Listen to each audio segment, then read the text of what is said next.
This is the centre cushion armrest for the MGA Coupe. This has been done to original specifications, which is leather faced, meaning that the top section here is leather, but then the retainer and the surround here is vinyl. It also comes with the preformed foam, which is tapered down towards the back of the car, so the higher end is towards the front, and it is piped as original.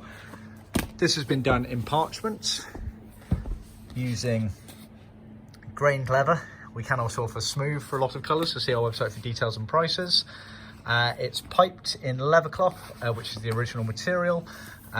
We can use Leathercloth for most colours, but not all. Some we have to use vinyl, which is slightly fatter. But bear in mind, a lot of other suppliers out there, they only supply piping in vinyl. We go to that extra level for originality's sake, and also it gives it a much nicer finish in terms of the thickness of it, in my opinion. There, so that's the cover there. It does taper, as you can see. You've got the tapering of the vinyl there. This is deeper than it needs to be, that to allow you to tuck around and stitch onto the carpet. A lot of people choose to Velcro it these days, or other ways. You can trim it onto a board on the carpet there. So bear in mind, to get that the correct height and finish, you want to be pulling down quite a lot on there. So this will effectively squash down to a lower level. So just bear that in mind. The reason we don't stitch it onto the carpet, it's a very dangerous game. It's not us being lazy, it's through years of experience of knowing how these cars go together.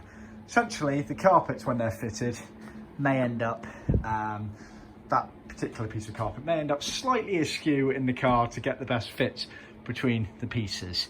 You're not going to notice on the carpet because you can't tell at all. There's nothing to pinpoint if it is slightly askew. However, if there's a centre cushion armrest stitched to it, you're going to notice straight away. So what we recommend is you always fit your carpets first, then you dummy fit this down onto the carpet, stand at the back of the car, sort of rear deck area, looking forward, making sure it's all nice and neat. Make a little mark on the carpet, take the carpet out and get it stitched on or trimmed on however you want on there, and then you know it will align lovely in between your seats, looking nice and straight. So just bear that in mind. Like I said, it's from years of experience of helping people fit these and getting the best finishes and concourse finishes, etc., that we give these sorts of advice. So just bear that in mind. See our website and our handbook for more details.